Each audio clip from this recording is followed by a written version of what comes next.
ব্যক্তি দুনিয়ার পরচনার মধ্যে পইরা গুনাহ করতে করতে পাহাড়ের একটা গুহার মধ্যে যে আটকাইছে। এই গুহার মধ্যে যখন আটকাইছে, বড় বড় তিনটা পাথর আইসা এই গুহার মুখটা বন্ধ করে দিছে। ওই বান্দারা গুহার ভিতরে তাইকা তাইকা কান্দে, হায় আমরা পাপাচার করার জন্য, গুনার কর্ম করার জন্য আমরা আসলাম, এখন আমরা এই পাপাচারের কারণে আমরা পাহাড়ের গুহার মধ্যে আক্রমণের শিকার হইলাম। আল্লাহর দরবারে কান্দে, কিন্তু তারা মনে মনে চিন্তা করতেছে কোনো ভালো নিয়ত যদি করে আল্লাহ তাআলা হয়তো ওই ভালো কাজের উসিলায় আমাদেরকে মাফ করে দিবে। মুসলমান, এবার ওই তিন ব্যক্তি একজন আর একজনকে বলতেছে, তোমার জীবনে যদি কোনো ভালো আমল থাকে ওই আমলটার উসিলা দিয়া দোয়া করো, দেখবা আমার আল্লাহ তাআলা ওই ভালো কাজের উসিলায় তোমারে মাফ করে দিবে, হয়তো আমাদেরকে মুক্তি দিবে। ওই তিন ব্যক্তির এক ব্যক্তি আল্লাহ তাআলার কাছে দোয়া করে, আল্লাহ আমি অন্য কোনো ভালো কাজ করি নাই, তবে আমি একটা ভালো কাজ করেছি। আমার পরিবার যখন অভাব-অনটনে চলতো, আমার আব্বা জানের ইন্তেকালের পরে আমি আমার ঘরের একটা বকরি ছিল, একটা উটনি ছিল, আমি বকরি এবং উটনির দুধ দহন করতাম। দুধ দহন কইরা এই দুধগুলা সর্বপ্রথম আমি আমার মারে খাওয়াইতাম। আমার মা খাওয়ার পরে যে দুগ্ধ বাঁচত, ওই দুগ্ধ আমি আমার সন্তান এবং স্ত্রীদের খাওয়াইতাম। আমার সন্তান এবং স্ত্রী খাওয়ার পরে যে দুগ্ধ বাঁচত আমি খাইতাম। কিন্তু হঠাৎ করে একদিন আমার আম্মা জান, আমি যখন দুগ্ধ দহন করলাম, দহন করে মায়ের ঘরে প্রবেশ করে দেখি আমার মা ঘুমাইয়া গেছে। আমি ওই দুগ্ধগুলা নিয়ে দাঁড়িয়ে ছিলাম, আমার সন্তানকেও খাইতে দেই নাই, ছোট ছোট বাচ্চা মানুষ, তাদেরকে কষ্ট দিয়েছি। আমি নিজেও খাই নাই, আমার স্ত্রীরও খাবারটা দেই নাই। আমি চিন্তা করেছি আমার মা যদি দুগ্ধ না পান করে, এই দুগ্ধ আমি সন্তান খাবো না, আমার সন্তানেরও খাওয়াবো না, আমার স্ত্রীরও আমি খাওয়াবো না। এই কথা চিন্তা কইরা রে ওই ব্যক্তি বলে, সকালবেলা যখন আমার মা ঘুম থেকে জাগ্রত হয়েছে, আমি আমার এই দুধের বাটিটা আমার মাকে প্রদান করলাম। মা গো, আপনি একটু দুধ পান করে, তারপর আমি পান করবো, আমার সন্তান পান করবে। আমার জীবনে যদি কোনো ভালো কাজ থাকে, তাহলে এটা আমার সবচাইতে ভালো কাজ, এটার চাইতে ভালো কাজ আমার কাছে নাই। এ সন্তানের দোষ। ওই তিন ব্যক্তি বলে, পাহাড়ের গুহার সামনে যখন পাথর আইসা গুহাটা বন্ধ করে দিছে, এবার সে ব্যক্তি বলে, আল্লাহ আমারে ভালো কাজের উসিলায় তুমি আমাদেরকে এখান থেকে উদ্ধার করো। তখন ওই পাহাড়ের গুহার মুখ থেকে একটা পাথর সরে গেছে। এবার আরেকজন বলে, তোমার কোনো ভালো আমল আসেনি, তুমি ওই ভালো আমলটার উসিলা দিয়া দোয়া করো, দেখবা আমার আল্লাহ তাআলা তোমার ভালো আমলের উসিলায় তোমার এখান থেকে উদ্ধার করবে। সে বলে, আমার কোনো ভালো আমল নাই রে, আমার কোনো ভালো আমল নাই, তবে আমি যখন আমার বাড়িতে থাকতাম, আমার বাড়িতে একজন কর্মচারী ছিল, একজন দাস ছিল, সে আমার বাড়িতে কাজকর্ম করতেন। তখন আমার বাড়িতে কাজ করছে, তার কাজের বিনিময় ছিল দৈনিক কাজ করলে তারা 1 সের করে চাল দেওয়া হইতো। এখন ওজনে মাপ দিয়া চাল দেয়, আগে সেরে মাইপা চাল দিত সেরে। আমার বাড়িতে যখন সে একদিন কাজ করত, আমি তার 1 সের চাল দিতাম। সে আমার বাড়িতে 1 মাস পর্যন্ত কাজ করেছে, আমি তার 1 মাসে 30টা খুশি চাল দিছি, 30টা তোলা চাল দিছি। কিন্তু সে আমারে বলছে, বাদশা আপনার বাড়িতে যে আমি কর্ম করি, যে চাল আপনি আমারে দিছেন, এই চালগুলা আমার বাড়িতে আমি নিলে খাওয়ার মতো লোক নাই, বা সেগুলো আপনি আপনার কাছে আমানত রাখেন। আমি তার চালগুলা আমানত রাখলাম। আমি দেখলাম সে আমার কাছে অনেক দিন পর্যন্ত চালগুলা নিতে আসে না, চালগুলার মধ্যে কেরি পোকা ধরে। আমি যখন দেখলাম চালগুলা নষ্ট হয়ে যাবে, আমি চালগুলা বাজারে বিক্রি করে দিছি। বিক্রি করে তার চাউলের টাকা দিয়ে আমি একটা ছাগল ক্রয় করছি। ছাগলটা ক্রয় কইরা আমি ছাগলটা পালতে পালতে অনেকগুলা ছাগল হয়েছে। এই ছাগলগুলা লালন পালন করার পরে দেখলাম এই ছাগল দিয়ে হবে না, এগুলো অনেকগুলা। আমি ছাগলগুলা বাজারে বিক্রি করে আমি একটা গরু কিনছি। গরু কেনার পর অনেকগুলা গরু হয়েছে, আমি একটা রাখাল রাখছি, সুন্দর একটা খামার বানাইছি। এই গরুগুলা আমি লালন পালন করাইছি রাখাল দিয়া। হঠাৎ করে ওই ব্যক্তি আমার বাড়িতে এসে আমার কাছে বলে, ও বাদশা, আপনার কাছে যে আমার কাজের বিনিময়ে চালগুলা ছিল, আপনি আমার চালগুলা ফেরত দেন। আমি তারে উত্তর দিয়েছিলাম, এদের বড় একটা তুমি গোয়ালঘর দেখতে পাও, এই গোয়ালঘরের মধ্যে যে গরুগুলো আছে সব তুমি নিয়ে যাও। আমার কাজের লোকটা বলেছে, হুজুর আপনি আমার সাথে টিস্কারি করতেছেন। উনি বলেন, না রে বাবা, টিস্কারি করি না। মনে রাখবা তোমার চালগুলা যখন নষ্ট হইতে লাগছিল, আমার কাছে আমানত ছিল, আমি চালগুলা বিক্রি করি একটা ছাগল কিনা, একটা এরপরে গরু কিনা, এগুলা তোমার আমানত আস্তে আস্তে বৃদ্ধি পাইছে, এগুলা সব তোমার, তুমি নিয়ে যাও।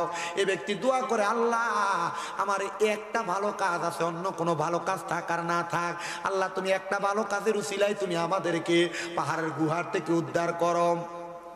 উনি বলেন, দোয়াটা করার সাথে সাথে আমি তাকে দেখলাম গুহার মুখ থেকে আরেকটা পাথর সরে গেছে। বাকি কয়টা পাথর? একটা পাথর, তিনটা পাথর ছিল, দুইটা পাথর ভালো দোয়ার কারণে আল্লাহ সরাইয়া দিছে। ও বন্ধুরে, গুহার মধ্যে আক্রমণ থাকা অবস্থায় আরেকটা পাথর আছে।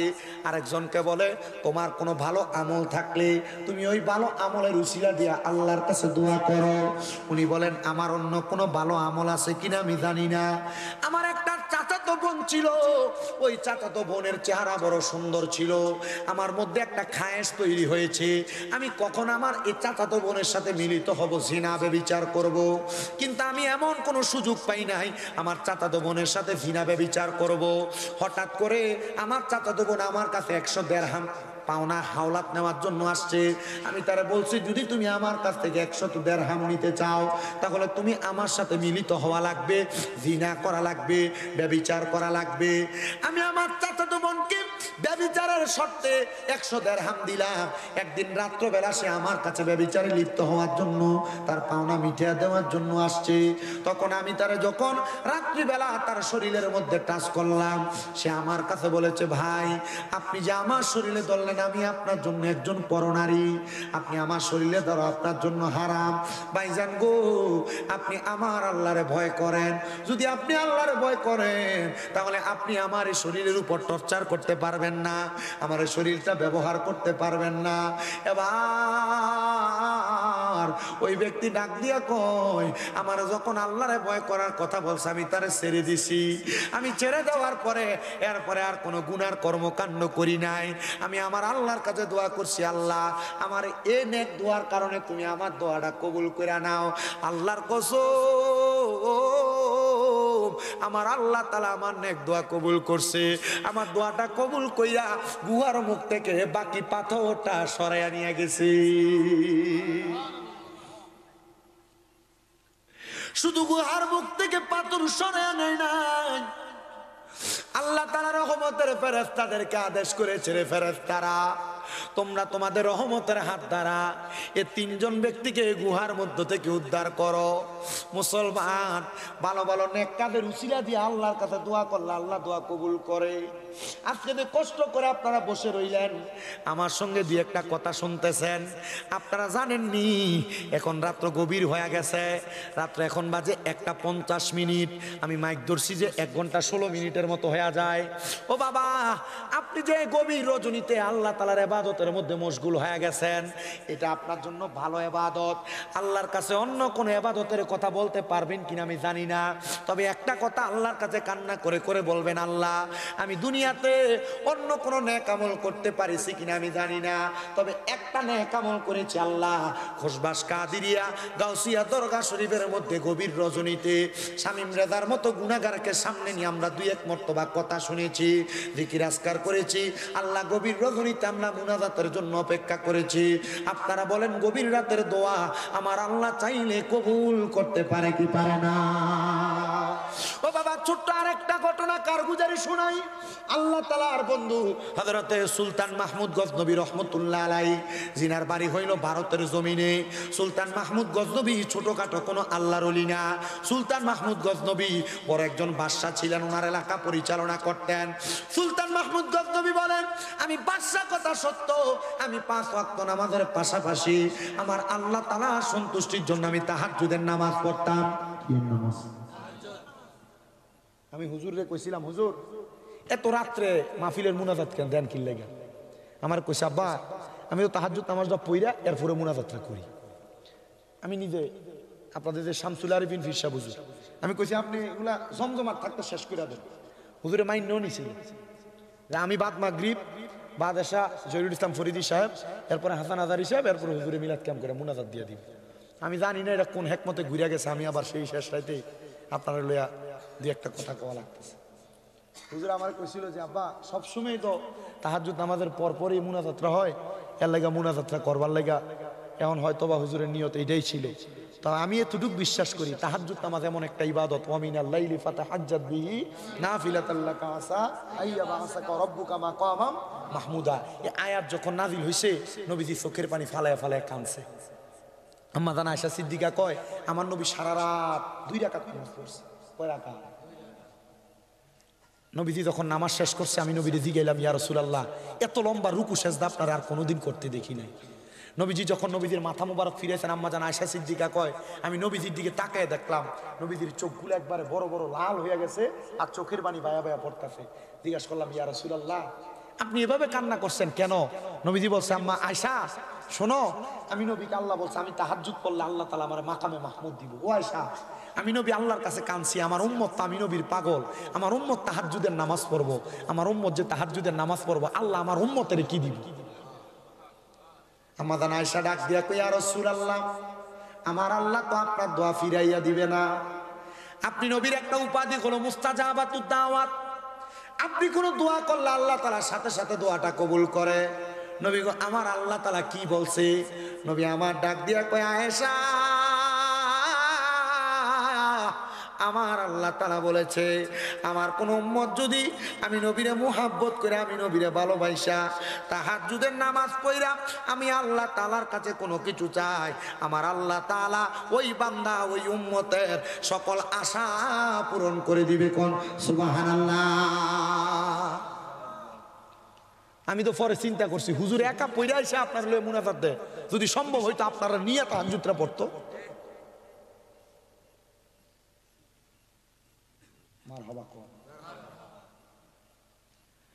সুলতান মাহমুদ গজনবী গজনব এলাকার ভারতের বড় বাদশাহ নামাজ ছেড়ে দিছে। নামাজ ছাড়ছে। আমরা নেতারার ফরজের খবর নাই, জোহরের খবর নাই, আসরের খবর নাই, মাগরিব এশার খবর নাই, কিন্তু হযরতে আল্লাহ তাআলার বন্ধু হযরত সুলতান মাহমুদ গজনবী বলেন আমি তাহাজ্জুদ নামাজ পড়ার জন্য সব সময় উঠতাম, আল্লাহর কাছে দোয়া করতাম, দুরূদ পড়তাম, কিন্তু একদিন আমার সাথে একটা মারাত্মক ঘটনা ঘটছে। ও সুলতান মাহমুদ গজনবী কি ঘটনা ঘটছে? উনি ডাক দিয়া কয় অন্য কোনো ঘটনা না রে, আমি তাহাজ্জুদ নামাজটা পড়ার জন্য বাইর হইছি ওযু করার জন্য রাজপ্রাসাদ থেকে। কারণ মনে রাখবেন তাহাজ্জুদ নামাজ পড়ার জন্য উনি ওযু করতে বাহিরে বাইর হইছেন। ওনার বাড়ির পাশে দিয়ে একটা নহর প্রবাহিত হইছে। উনি বলেন ওই নদীর সামনে যাইয়া আমি দাঁড়াইলাম ওযু করব, এমন টাইমে দেখলাম নদীর ওই পারে 4 জন ব্যক্তি। আমি চিন্তা করতে লাগলাম, আমি এতদিন মনে করছি আমি একা একা তাহাজ্জুদ নামাজ পড়ি, এখন দেখি আরো 4 জন মানুষ আছে যারা আমার এলাকায় তাহাজ্জুদ পড়ে।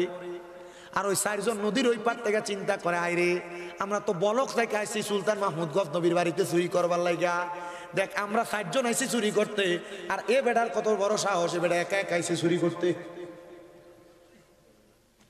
এরা চোর, এই জন্য এদের চিন্তাধারা চোরের মতো। আর সুলতান মাহমুদ গজনবী নামাজি, এর চিন্তাধারা নামাজির মতো।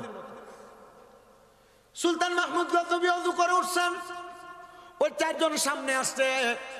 ওই 4 জনকে সুলতান মাহমুদ গজনবী জিজ্ঞাসা করতেছে আপনারা কারা? বলে আমরা এই এলাকার মেহমান। বলে আপনারা বুঝি এখানে আসছেন কাজ করতে? বলে হ্যাঁ। বলে আপনারা যে এখানে আসছেন 4 জন আসলেন। বলে আমরা তো 60 জন আসছি, আপনি তো একা আসছেন। বলে আপনার কাজ কি? বলে আপনার যেই কাজ আমরা সেই কাজ। সুলতান মাহমুদ গজনবী কয় আমার কাজ তো তাহাজ্জুদ নামাজ পড়া, আমি তারা কইলাম না, তারা জিজ্ঞাসা করলাম তোমার কাজটা কি বলো। তারা আমারে বলছে আমরা আসছি এই বাড়িতে চুরি করার জন্য, আমরা 4 জন আসলাম, আপনি এক আসলেন, আপনার ভিতরে কি একটু ডর লাগলো না? সুলতান মাহমুদ গজনবীর সাথে এর সাথে ডাক দিয়ে কই আচ্ছা চুরি করতে আসছেন? বলে হ্যাঁ। বলে আপনারা যে চুরি করতে আসছেন এটা তো বাদশার বাড়ি, ধরা খাইলে তো জামিন পাবেন না, আপনাদের এমন কি ক্ষমতা আছে? এত প্রহরীদার এত পাহারাদার কেমনে চুরি করবেন? সুলতান মাহমুদ গজনবী রহমতুল্লাহ আলাইহি ডাক দিয়ে বলতেছে শোনো কেমনে চুরি করবা। এই 4 জন ডাক দিয়া কয় আমরা 4 জনের 4টা ক্ষমতা আছে, আমরা 4টা ক্ষমতা দিয়ে বাদশার বাড়ি চুরি করব। বলে 4 জনের কি ক্ষমতা বলো? একজন ডাক দিয়া কয় আমার ক্ষমতা হলো চুরি করতে যাওয়ার সময় কুত্তার একটা স্বভাব দেখবেন দেখবেন বালা মানুষ দেহ কার খারাপ মানুষ দেহ গেউ গেউ করে। আমি কুকুর যখন গেউ গেউ করে ডাকে, কুকুর কি ভাষায় ডাকে, কি বলে আমি তার ভাষা বুঝতে পারি। আরেকজন জিজ্ঞাসা তোমার ক্ষমতা কি? বলে আমার ক্ষমতা হইল অন্য কোনো ক্ষমতা না, আমি কোনো ঘরের সামনে গেলে ঘরের দরজা যত কঠিন তালা থাক না কেন আমি একটা পলকের মাধ্যমে ঘরের তালাটা খুলতে পারি। 3 নাম্বার ব্যক্তির জিজ্ঞাসা তোমার ক্ষমতা কি?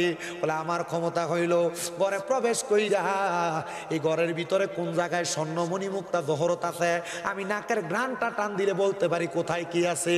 আর 4 নাম্বারটারে জিজ্ঞাসা তোমার ক্ষমতা কি? উনি ডাক দিয়া কয় আমার ক্ষমতা হইল আমি রাত্রবেলা তারে দেখি, দিন হইলে তারে চিনি। 4 জন কয় আপনি তো একা একা চুরি করতে আসছেন, আচ্ছা চলেন একা চুরি না কইরা আমরা আজকে একসাথে চুরি করি, তবে আমরা 4 জনের তো 4টা ক্ষমতা আমরা সমান ভাগ নিমু। আপনার কি ক্ষমতা আছে কোন? আপনার ক্ষমতার বলে আমরা আপনারও সমান ভাগ দিব।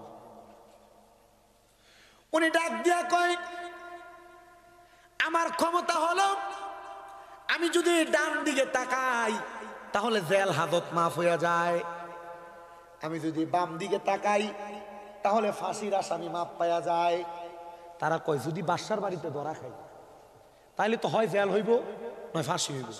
আপনি ডাইন দিকে চাইলে যেহেতু জেল হাজত মাপ, বাম দিকে চাইলে যেহেতু ফাঁসির আসামি মাপ, তাহলে চলেন আপনি আমাদের সাথে, আপনিও সমান ভাগ পাবেন। যা চুরি করবো বাদশার বাড়িতে আমরা চুরি করি।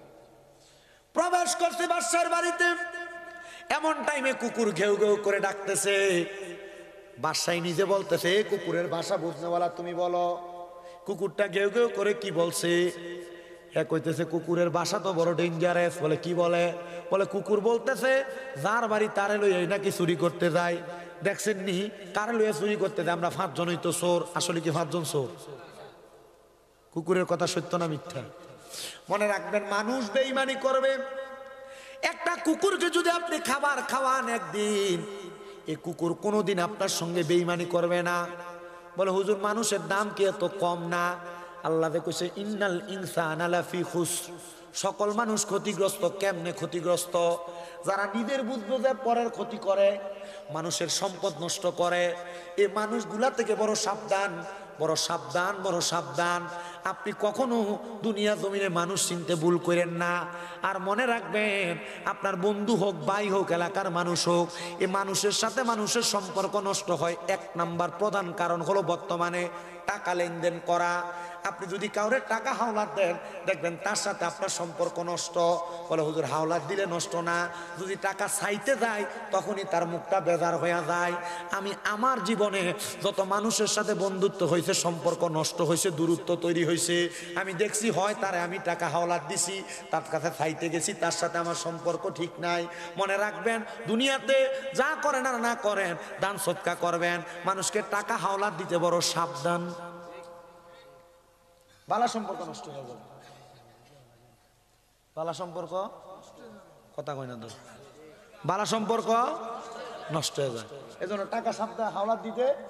কেউ যদি টাকা হাওলাত চায় প্রয়োজনে তারে করবেন তুই 100 টাকা খাইয়া যা, হাওলাতের দরকার নেই। ঠিক আছে? এবার প্রবেশ করছেন, যেই ব্যক্তি তালা খুলতে পারে সাথে সাথে তালা খুলে ফেলছেন। আরে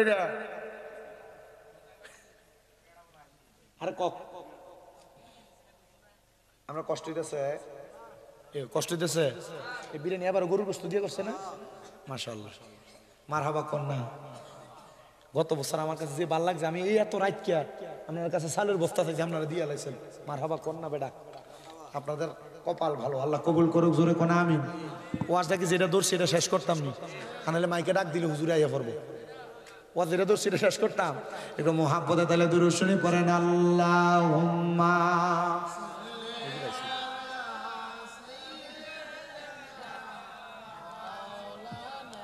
মুহাম্মদ ওয়া আলা আলি সাইয়্যিদিনা মাওলানা মুহাম্মদ। একটি বাসায় 2টি পাখি, কত যে আনন্দে থাকি গো মুর্শিদ, এখন তুমি কোথায় নাই আমি কোথায় কাউকে কেউ আর দেখি না আগে জানি না তুমি এমন করে ছেড়ে যাইবা মুর্শিদাগে জানি না তোমার আত্মাতে মি সায়াই আত্মা কইতাম কত মনে কথা গো এখন কার কাছে কই মনের কথা কেউ নাই আমার আপনা মুর্শিদ কার কাছে কই মনের কথা কেউ নাই আমার আপনা আগে জানি না তুমি এমন করে ছেড়ে যাইবা মুর্শিদাগে জানি না এ দুনিয়ার মুসলমান রে ওই চার চোরের মধ্যে সবাই যখন ঘরে প্রবেশ করে সব মালামাল নিয়ে নিছে এবার এমন টাইমে চারদিকে ফজরের আযান হয়ে গেছে বাদশা সুলতান মাহমুদ গজনবী কয় তারা সব মালগুলো নিয়ে একটা ঘরে যখন ঢুকছে আমি চিন্তা করলাম আজকে তাহাজ্জুদ নামাজ পড়তে পারি না সুরের কারণে আমি আজকে তাহাজ্জুদ নামাজ ছেড়ে দিছি তাইলে ফজরের নামাজ তো ছাড়া যাবে না আমি ঘরের দরজাটা লাগায়া তাদেরকে ঘরের মধ্যে আটকায়া আমি এবার ফজরের নামাজ পড়তে দাঁড়াইলাম পুরো এলাকার মধ্যে খবর দিলাম এই এলাকার মানুষ শুনো আমি বাদশা সুলতান মাহমুদের বাড়িতে চুরি করার জন্য চোর আসছে আজকে তাদের বিচার কার্য পরিচালনা করা হবে পুরো এলাকার মানুষ হাজির হয়ে গেছে বাদশা সুলতান মাহমুদ চেয়ারের মধ্যে বসছেন আর আসামিদেরকে কাঠগড়ায় দাঁড় করাইছেন সকল মানুষ কয় বাদশার বাড়িতে চুরি করতে আসছে কোন চোর রে আসো না আমরা তারে একটু তাকিয়ে দেখি এবার চোরটারে দেখতে যখন আসছে একজনের মধ্যে চারজনের মধ্যে তিনজন চোখের পানি ফালায়া ফালায়া কান্দে একটা মুসকি মুসকি আসে কইতে পারবেন কোনটা আসছে ওই যেটা রাতকে যেটা দেখে দিনে এটারে চিনি সবাই অবাক হয়ে গেছে কিরা সবাই কাঁদতেছে তুমি কেন হাসো সে ডাক দিয়ে কই হুজুর আমি হাসার কারণ হইল হুজুর আপনি কেমনে কামনা করলেন রাত্রবেলা এক লগে আমরা চুরি করতে ঢুকলাম হুজুর এক লগের সঙ্গী হইয়া আপনি আপনারা ফাঁসির কাছে ঝুলাইবেন বিচার করবার লাগে আসছেন হুজুর মায়া নাই এক লগে থাকার কারণে ডাইনে একবার বামে একবার তাকান না হুজুর কয় তাকাইছি ডাইনে বামে হুজুর আপনার কথা মোতাবেক আমরা ফাঁসিও মাপ জেল হাজতও মাপ হুজুর ডাক দিয়া কয় শুনো রে গতকালকে রাত্রবেলা তোমাদের সাথে আমরা সময় দেওয়ার কারণে আমি সময় দেওয়ার কারণে আমি বাদশা তোমাদের জেল হাজত মাপ করলাম তোমাদের ফাঁসি মাপ করলাম তোমরা এখন থেকে এখান থেকে যাইতে পারো তারা এবার চারজন মিলা আল্লাহ তাআলার কুদরতি কদমে সেজদা দিছে কাঠগড়ার মধ্যে তারা সেজদার মধ্যে যায় কান্দে আর ডাক দিয়ে আল্লাহ দুনিয়ার একজন বাদশা যদি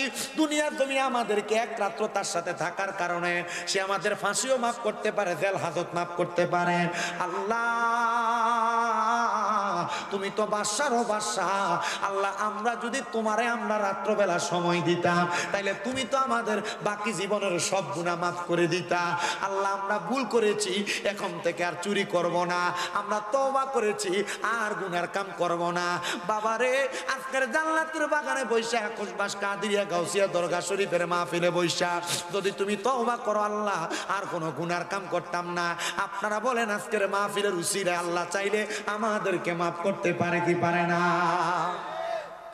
বাদশা তাদের কান্না দিয়ে কেমন মায়া লাগছে মায়া লাগার পর বাদশা কয় তোমরা চারজন কোথায় যাইবা বলে হুজুর থাকার জায়গা নাই যাওয়ার জায়গা নাই হুজুর আপনার বাড়িতে আমাদেরকে কোনো কর্মে যুক্ত করতে পারেন বাদশা কয় ঠিক আছে আমার রাজপ্রাসাদ পরিষ্কারের দায়িত্ব তোমাদেরকে প্রদান করলাম তারা চারজন দিনের বেলা রাজপ্রাসাদ পরিষ্কার করে পরিচ্ছন্নতার কর্ম করে কিন্তু রাত্রবেলা তারা আমার আল্লাহ তাআলার ইবাদত করে 7 দিন পরে সুলতান মাহমুদ গজনবীর আল্লাহ তাআলা ঘুমের ঘরে আওয়াজ দেয় এরে সুলতান মাহমুদ গজনবী তুই কি কাম করলি রে আমি আল্লাহ তাআলার চারজন কুতুব ব্যক্তিরে তোর বাড়ির কামের লোক বানায়া রাখলি সুলতান মাহমুদ গজনবী কয় আমি হতাশাগ্রস্ত হয়ে গেলাম আল্লাহর কুতুবরা নাকি আমার বাড়িতে কামের লোক আমার বাড়িতে কাজকর্ম করে সুলতান মাহমুদ গজনবী কয় আমি আবার মুরাকাবা করলাম মুরাকাবা ও আব্বা পীর সাহেব হুজুরের হাত ধরে তো অনেকে মুরিদ হইছ মুরাকাবাটা কেমনে করে এখনো শিখতে পারো নাই আব্বা এই মুরিদ দিয়া কি করবা কখনো দরবারের খাস মাহফিলে আসো না,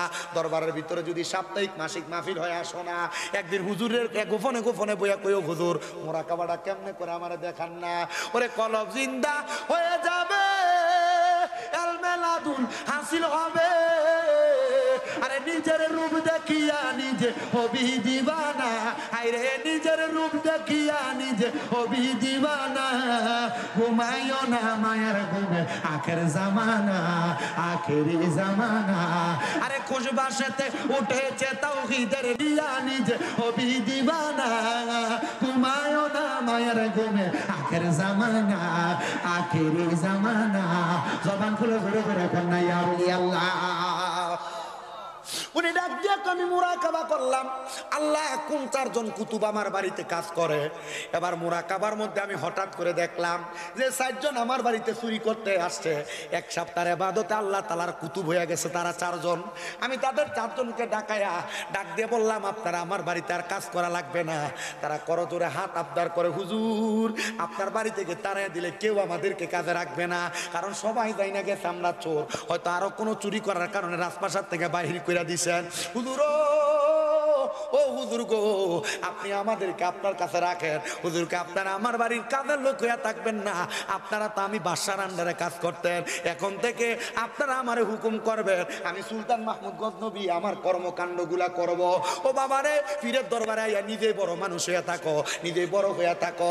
আল্লাহর কসম কইরা বলি রে কোটবাসের মানুষ, আল্লাহর ওলিদের দরবারের মধ্যে আসলে নিজের নত শিরে রাখবা, নরম রাখবা। আল্লাহর ওলির দরবারে আইসা নিজের একটু নরমাল করে রাখবা। হুজুর কেবলার কাছে অনুমতির আশায় দাঁড়ায় থাকবা। আরে কোন সময় কোন হালে থাকে দয়াল মুর্শিদে, সালাম দিও না তারে সব জায়গায়। আরে থাকে যদি শক্তি লয় কদম বুঝি, থাকে যদি শক্তি লয় কদম বুঝি। আরে রাখিও তোমার বুকের দায়, বিশ্বাস বলতে থাকিলে মুক্তি, কে জানে কার ভাগ্যের।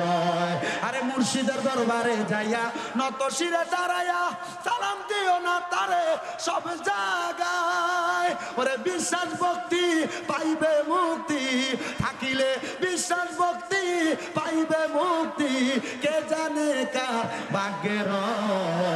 জবান খুলে জোরে কোন আল্লাহু আকবার। এ মুসলমান এ নবীর উম্মতের দল। এবার আল্লাহর ওলিরা তাদের বাড়িতে বাদশার বাড়িতেই কাজের বাদশার বাড়িতে বাদশার হুকুম করে, বাদশা কর্মকাণ্ড করে। ও আব্বাজিরা আল্লাহ তাআলা এক বাদশা, আল্লাহ তাআলা দুনিয়ার বাদশারে দিয়ে আমরারে কাম করায়। আমরা দুনিয়ার বাদশা হিসেবে পীর মাশায়েখ রেমানি কথা কন্যা ঠিক কিনা। এই হুজুরের দরবারে যারা যারা আসছেন, আমি গত বছর আপনাদের কাছে হাত বাড়াইছি। অনেকের মা নাই, অনেকের বাবা নাই, অনেকেই গত বছর আমার কাছে আপনারা দিছিলেন। আব্বা এ দরবারটার খাতিরে, মাদ্রাসাটার খাতিরে, দরবারে যারা আসে কান ভক্তবিন্দু আছে তাদের খাতিরে, মা বাপ যদি বাইচা থাকতো, মা বাপরে তো তুমি 1 লক্ষ